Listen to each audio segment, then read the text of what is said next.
Hello दोस्तों, आप सभी का स्वागत है हमारे यूट्यूब चैनल के बी पोल साइंस क्लासेस में।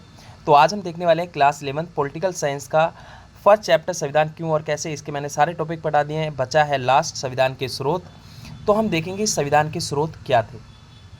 ठीक है, संविधान के स्रोत क्या थे और भारतीय संविधान के जो प्रावधान हैं वो कहाँ से लिए गए और किस प्रकार लिए गए, किस प्रकार शामिल किया गया। तो विभिन्न देशों के संविधान से लिए गए प्रावधान। अब जो प्रावधान यानी कानून, जो नियम थे, जो हमारे संविधान निर्माताओं ने दूसरे देशों से लिए, वो कैसे लिए। तो जो हमारे संविधान निर्माता थे, जो संविधान सभा के, उन्होंने क्या करा, दूसरे देश ने जो संविधान बनाए थे दूसरे देशों ने, उनके अनुभवों से सीखे। उसमें उन्होंने कोई हिचकिचाहट नहीं की, न ही उनको इस चीज़ में शर्म आई कि वो दूसरे देशों के प्रावधान ले रहे हैं, बल्कि उन्होंने इस चीज़ से कभी परहेज नहीं किया कि वो सैद्धांतिक, वो परंपराएं हैं, उन्होंने उनसे सीखा कि भाई दूसरे देशों में बना तो वो एक परंपरा है हमारे दुनिया की, इस विश्व की, कि वहाँ से हम सीख सकते हैं, वो हमारी परंपराएं हैं, वहाँ से हम सीख सकते हैं और अपना संविधान बना सकते हैं। संविधान निर्माताओं ने दूसरे देश और इतिहास के पन्नों से भी कई सारी चीज़ें सीखी और उन विचारों को, प्रावधानों को अपने अनुसार, अपने देश की परिस्थितियों के अनुसार अपने संविधान में शामिल किया। मतलब ऐसा नहीं था कि उन्होंने कोई चीज़, कोई प्रावधान, कोई विचार दूसरे देश से लिया है तो उसको ज्यों का त्यों नहीं उतारा, बल्कि अपने देश में पहले समझा और देखा और ये परखने की कोशिश की कि इस समाज के लिए, भारत के लिए ये प्रावधान कितना ज़रूरी है, तो उसे शामिल किया जाना चाहिए, अदरवाइज नहीं। इसलिए हमारे संविधान को कई बार कहा जाता है कि ये उधार का थैला है। और एक चीज़ और मैं जो आपको बताऊं, एक टॉपिक है हमारे इसमें कि राष्ट्रीय आंदोलन की जो पहचान है, विरासत है, वो हमारे संविधान में झलकती है, बिल्कुल झलकती है।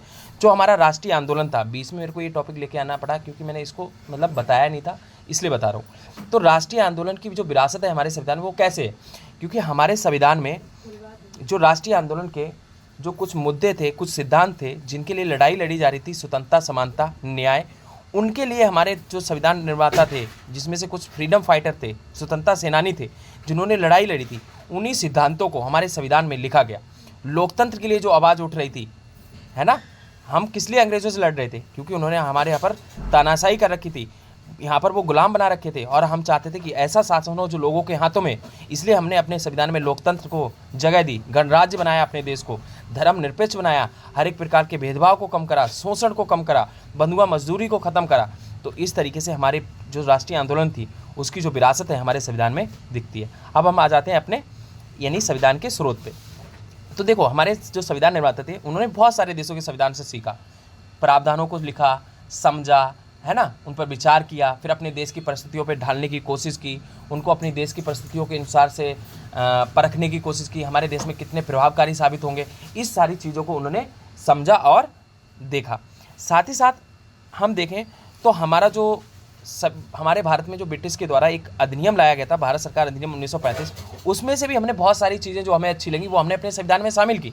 इससे भी हम बिल्कुल हिचकिचाए नहीं, क्योंकि कोई चीज़ अगर सही है तो उसको लेने में कोई भी मतलब कोई भी शर्म नहीं होनी चाहिए। अगर कोई व्यक्ति सामने वाला अच्छा है और उसकी कुछ अच्छी खासियत है, उसको फॉलो करने में कभी हिचकिचाहट नहीं करनी चाहिए। और ऐसा ही हमारे संविधान निर्माताओं ने करा, कभी भी इस चीज़ से हिचकिचाए नहीं, बल्कि उन्होंने जो उन्हें सही लगा वो उन्होंने लिखा और वो प्रावधान लिए।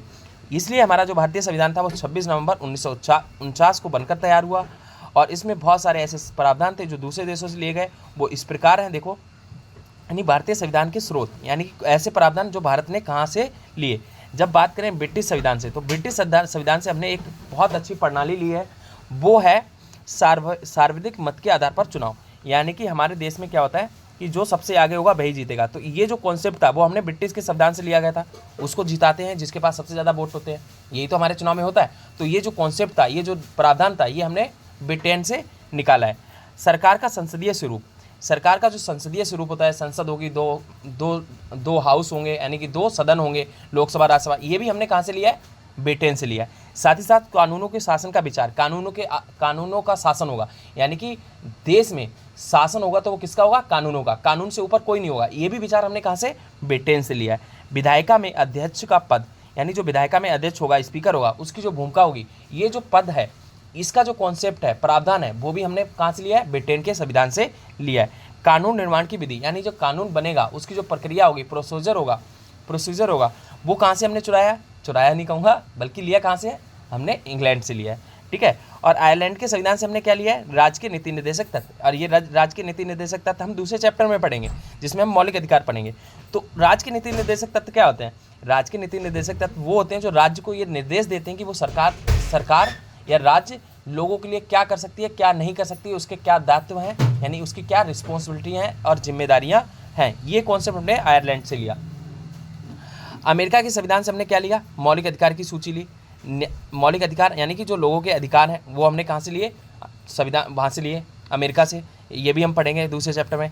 न्यायिक पुनर्वलोकन यानी कि न्यायिक पुनर्वलोकन की हमने क्या ली, मतलब कि न्यायिक पुनर्वलोकन क्या होता है, न्याय देने से पहले उसको रिव्यू करना, है ना, पुनः परीक्षण करना। ये भी कॉन्सेप्ट हमने कहाँ से लिया, अमेरिका से लिया। न्यायपालिका की स्वतंत्रता भी हमने कहाँ से ली, न्यायपालिका की स्वतंत्रता है, फ्रीडम ऑफ जुडिशरी, तो ये हमने कहाँ से ली, अमेरिका से। ठीक है, ये क्वेश्चन आपके पेपर में आएगा और ये सारे आपको लिखने होंगे, तभी आपको पूरे मार्क्स मिलेंगे।